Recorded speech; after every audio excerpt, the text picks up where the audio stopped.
JC. This is Casey. This is One-on-ACI. Oh my god. It's been a while since we've done this. And It's only been a month, but yeah, it seems like a long time. it's been a long month. Out of practice. And right now we're in, I almost said Dubai. We're not in Dubai. We're in India. Mumbai. Right? Yeah, Mumbai, India. We've been to a lot of places in the past, I don't even know, Like how 7 many months. days. Well, yeah. But The past week. yeah, and we look a little Rough. yeah, because we've been traveling a lot. Yeah. Casey's been traveling the most. This is day number 5, so that's fun. Yeah. Started in Mozambique, went to South Africa, and then Malawi, and then Ethiopia, and now India. Right? Yeah. Yes. Great time. Yeah. So we're going to share a little bit about our month. I'm going to share a little bit about our travel day at the beginning of the month, and she's going to share about how fantastic her month was, being able to go to 11 countries in 11 months instead of 10 in 11 months. But so we left debrief. The whole squad left debrief and took what was supposed to be a simple bus ride straight to the border. It ended up our buses didn't all arrive at the hostel where we needed them to be there, and it was raining hard, and so one of the buses got stuck in the mud, and several of the guys had to push it out, and they got incredibly muddy before their travel day even started. Yeah, and we stopped several times on the way to the border, and one of the buses had to... What happened? That one bus, you know? Were you on that bus? No. Do you even remember? One of the buses had something wrong. They had to switch buses halfway to Blantyre. Yeah, so they were late. So we sat in Blantyre waiting for them for a while. Yeah. And then we had to switch minibuses there. And our minibus was a lot smaller. A lot smaller. Like, no space to No move. space. Perfect. It was great. And so we got to Blantyre, and then we switched buses, feeling very cramped like sardines in these buses. And then we finally make it to the border, and we go through Malawi junk. We get through Malawi and drive through no man's land, like a mile or 4. How many miles was it? I don't remember. It's so long ago. Oh gosh, yeah, I don't remember either. But we drove through no man's land to the Mozambique border. We were literally there for 5 hours trying to get in. Casey's team got in, and Allison's team got in, and the rest of us did not get in. And so we thought, surely if we try again tomorrow, they'll let us in.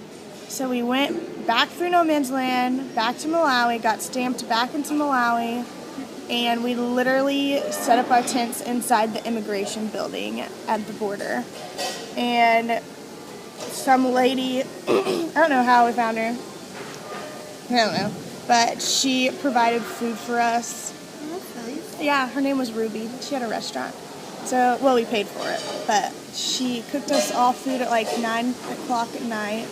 And then we had to wake up at 5 in the morning to pack up our tents so that they could open the immigration office. And so we put all of our stuff back in our packs and camped outside the immigration office, on the patio, all day long until about 3 o'clock in the afternoon, when we got minibuses to go to Blantyre and pretty much give up on going to Mozambique. And so then we stayed in Blantyre for 4 days or something. It was a long time. Then we got back to Lilongwe and stayed there for 2 nights before we even started our ministry of door-to-door evangelism in Malawi for the 2nd month in a row. So that was my first week and a half of January. listen to Casey's wonderful month of Mozambique. So we had same story up until the border. And then my team was one that made it through the border. So we drove to a city, I don't even know how far away it was. It was all a big blur. But we met these people who knew about this hotel, who gave us a price because we're foreign missionaries and they recognized that fact. So they gave us a good deal. So we stayed at a hotel in this city waiting for them to cross the border.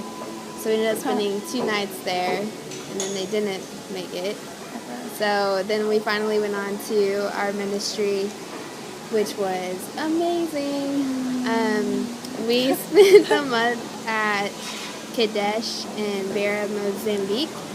And Kadesh is a boys' home. There's like 30 boys, ages 8 to 18, that live in this home. And it's like, I don't even know how to describe it. It's just an amazing place. Ministry was very like chill, and you kind of got to make it whatever. Just got to live life with these boys. There was no like ministry this time to this time, like Bible study this time to this time. Like it was just living life and working on random projects and playing volleyball, making popcorn, watching movies. We got coffee, great, huh? Real coffee, none of that instant coffee that's not coffee. We got that every morning. It was just, the boys were incredible that we got to live with.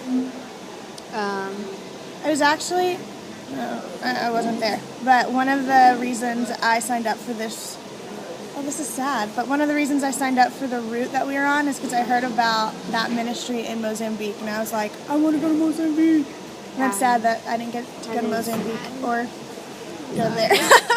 Now that I say it out loud. We heard a lot about this ministry like before we got there, just a lot of really good things, and so we were trying not to have like these high expectations because sometimes that can be disappointing. But like from the very moment that we arrived there, we're like, yes, this is amazing. Like all expectations were met and exceeded. So it was a very refreshing month for us. And where'd you go after you left? Kadesh. So our travel day was awesome because of the trouble we had crossing the border up north of Mozambique. They had us go south, which is by South Africa. So we got to spend a night in South Africa and actually got to like be in South Africa. We had a McDonald's. I've never in my life been so excited to eat at McDonald's. It was so good. It was like being in America for a little bit. It was nice. Culture shock for sure. And then we made our way to Malawi to meet up with them. Yay! Finally. It was weird being in different countries. We couldn't even like call or text or anything because of the SIM cards. This is something. Yeah. At a restaurant we ate at in South Africa, our waitress is like the owner of this restaurant, and she just really loved us. And I don't know if not many white people go to eat at this place or what, but she, at the end of our meal, she brought us all out like these bags like of party favors that they usually give out to kids, and it contained really cool things like this little Mickey Mouse headband thing, which is great. Very stylish. Yeah. So it was just really good. Yeah. So solid month 7 for Casey. Yes. I'm excited for month 8. I'm excited for month 8 too. It's gonna be a big month. Yeah. Lots of things. Guess Lots of things. like parent vision trip and both of our birthdays on the same day. Yeah. It's amazing. It's gonna be great. Yes. We get to be together on our birthday. We do. It'll be great. It's perfect. So when we come back, I'm going to introduce our guest for this month. Yes. Welcome back to One-on-ACI. This is Casey. This is Tracy. And I'm going to introduce our guests for this month. Last month, Reed and Becca were supposed to make a special appearance on our show, and that didn't happen because we ran out of time, and they're very busy people. And this month, Yoder and Staffy were together with Casey's team, so we thought, why not just have all four of them come and give a special presentation of a beautiful poem about Africa that they spent all 3 months working on. Every time they get together as squad leaders, they just spend time writing this poem. And they're so excited to share this with you. Enjoy. Enjoy.